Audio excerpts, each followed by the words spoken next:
Assalamualaikum warahmatullahi wabarakatuh. Kumusta kayo mga bata? Ako si Siti Aina Makabayan na tumulok, ang inyong guro sa Araling Panlipunan 5, teacher ng Sikap Elementary School. Handa na ba kayo matuto mga bata? Ngayon, ilabas niyo na ang inyong mga ballpen at modules dahil tayo magsisimula na.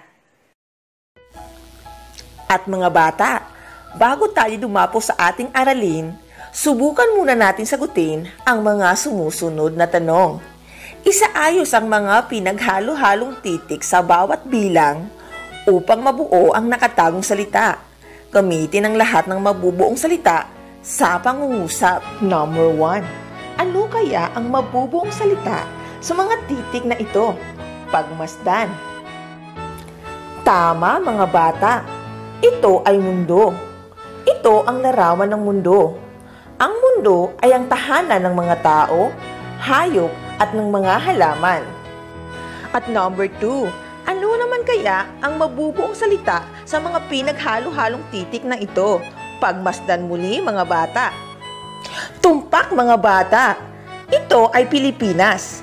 Ito ang larawan ng mapa ng Pilipinas. Ang Pilipinas ay isang pahabang kapuluan o arkipelago. Binubuo ito ng malalaki at maliliit na pulo na nasa bilang 7,641 ang dami ng pulo. At para naman sa number 3, ano naman kaya ang mabubuong salita sa mga titik na ito? Pagmasdan muli. Mahusay mga bata. Ito ay Asya. Ito ang larawan ng mapa ng Asya. Ang Asya ang pinakamalaking kontinente sa buong daigdig. At alam nyo ba class, na ang Pilipinas ay napapaloob sa kontinente ng Asya. Meron tayo 7 malalaking kontinente.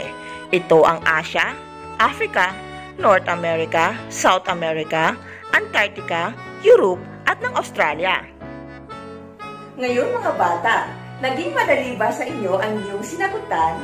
Dahil ang inyong sinagutan ay may kinalaman yan sa ating pag-aaralan.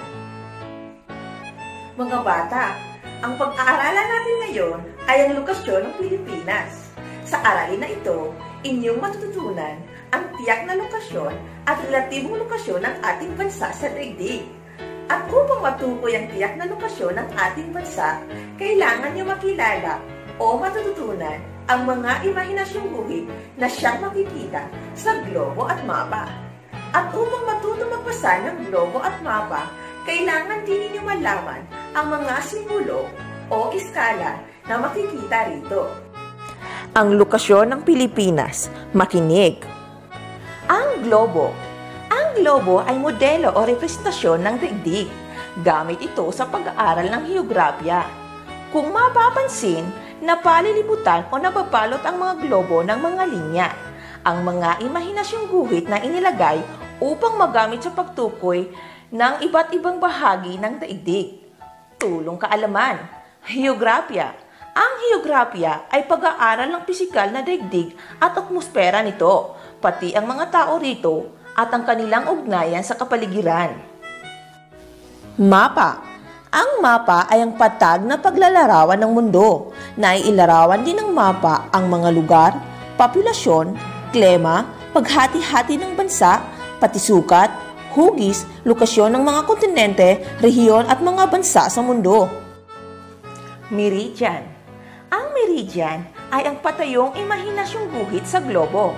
Ito ay nakaguhit mula sa hilagang patimog ng globo, hilagang pulo, North Pole, at timog pulo, South Pole, ang tawag sa makabilang dulo ng globo sa hilaga at sa timog. Meron namang dalawang espesyal na guhit ang meridian. Ito ang tinatawag na prime meridian at ang International Dateline o IDL. Prime meridian. Ang prime meridian ang naghahati sa globo sa dalawang bahagi.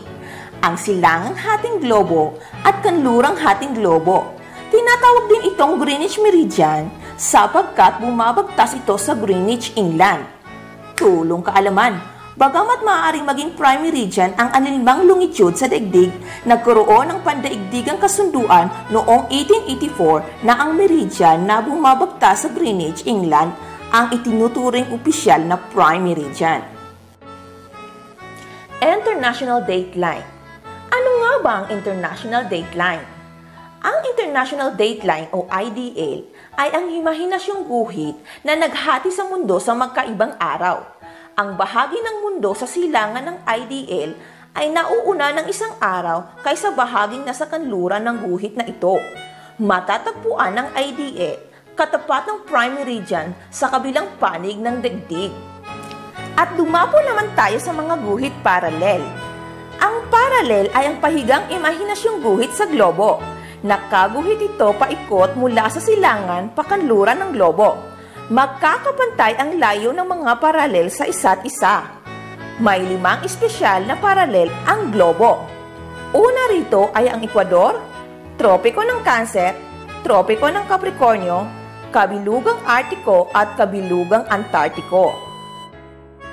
Ang Ecuador o Equator, ito ay matatagpuan sa gitnang bahagi ng globo. May pantay-pantay na layo mula North Pole hanggang South Pole. Ito ay imahinasyong guhit na humahati sa daigdig sa hilagang hating globo at timog hating globo. Ang Tropiko ng Cancer, ito ang pinakahilagang bahagi ng daigdig na tuwirang nasisinaga ng araw. Ito ang nagsisilbing hilagang hangganan ng tropics o ang rehiyong malapit sa equator at may mainit na klima. Ang Tropiko ng Capricorn o Tropic of Capricorn ay ang pinakatimog na bahagi ng mundo na tuwirang nasisinaga ng araw. Ito ang timog ng hangganan ng tropics.